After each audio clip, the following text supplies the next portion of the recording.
पश्चिमी सिंहभूम के नोआमुंडी में एक नाबालिग आदिवासी लड़के के साथ दुष्कर्म का मामला सामने आया है। दो युवक अश्लील वीडियो बनाकर लड़की के साथ 6 महीने से यौन शोषण कर रहे थे। लड़की के अनुसार वीडियो के सारे युवक ब्लैकमेल की कोशिश कर रहे थे।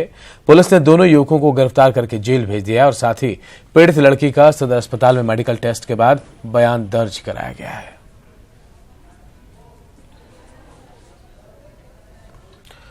और गिरिडीह से एक बड़ी खबर इस वक्त आ रही है। गिरिडीह से हार्डकोर नक्सली दारोगा यादव गिरफ्तार कर लिया गया है। भारी मात्रा में विस्फोटक भी बरामद हुए हैं।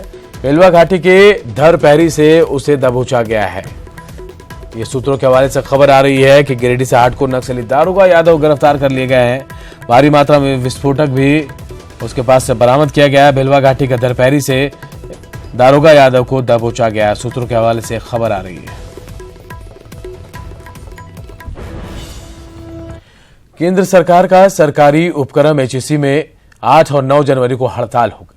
वेतन पुनरीक्षण के अलावा कई दूसरी मांगों को लेकर एचईसी के कर्मी हड़ताल करेंगे। अन्य मांगों में सीनियर सप्लाई कामगारों का स्थायीकरण, समान काम के लिए समान वेतन और केंद्र सरकार की मजदूर विरोधी नीति के खिलाफ हड़ताल बुलाई गई है।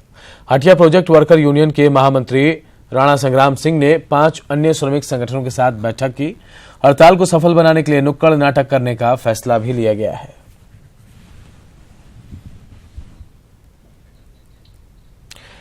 केंद्रीय राज्य मंत्री अश्विनी चौबे ने एक बार फिर से विवादित बयान दिया है। चौबे ने महागठबंधन को ठग बंधन करार दिया और साथ ही मेंढक की उपाधि देते हुए कहा कि महागठबंधन दमा का मरीज है, जिसे पाकिस्तान बॉर्डर पर ले जाकर हिंद महासागर में डुबो देना चाहिए।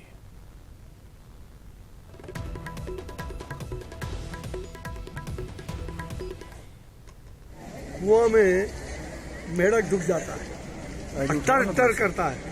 अभी ये टरटराने का वक्त आ गया। अब मेंढक समझता है कि समूचा दुनिया हमारे ही ऊपर है, उसको पता ही नहीं। ये टरटर करने वाले ये चुनाव के माहौल में ये रामो बामो सामो दामो धामो 7 बहन चंपा जागो रे जागो और ये 7 बहन चंपा जो मिल करके ये महाठगबंधन बनाने का जो काम हो रहा है, जनता को ठगने का काम, जनता को भ्रष्टाचारियों के हाथ देने का काम, ये महाठगबंधन है। ये गठबंधन नहीं, महाठगबंधन है।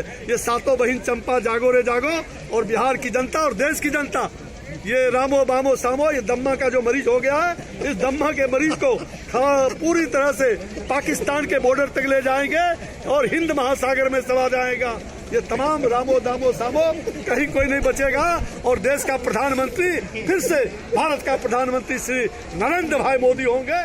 इधर एलजेपी नेता चिराग पासवान ने आम चुनाव में मंदिर मुद्दे को खारिज कर दिया। उन्होंने कहा कि विकास के मुद्दे से भटककर राम मंदिर के मुद्दे पर जाने से चुनाव में गठबंधन को नुकसान होता है। उन्होंने आगामी चुनाव विकास, नौजवानों और वंचितों के मुद्दे पर लड़ने की नसीहत दी है।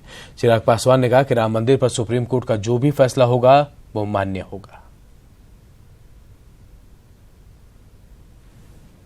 मेरे हिसाब से नहीं होना चाहिए। यही आग्रह मैंने पिछले जो 3 विधानसभा के परिणाम आए उसके बाद भी मैंने कहा था कि कहीं ना कहीं हम लोग को नुकसान होता है जब आप डेवलपमेंट के एजेंडे से आप हटते हैं। देखिए, हमारे प्रधानमंत्री जी से अपेक्षा की जाती है और एनडीए गठबंधन से अपेक्षा की जाती है कि विकास ही आपका मुद्दा होना चाहिए। 2014 का चुनाव भी हम लोगों ने विकास के आधार पर ही हम लोगों ने लड़ा था। हम लोग का एजेंडा सिर्फ और सिर्फ विकास रहा था। तो मैं चाहता हूं कि 2019 का जो चुनाव हो उस पर भी प्राथमिकता विकास को दी जाए, नौजवानों की समस्याओं को दी जाए, किसानों की समस्याओं को दी जाए, वंचित वर्ग की समस्याओं को दी जाए और इंफ्रास्ट्रक्चर को दी जाए।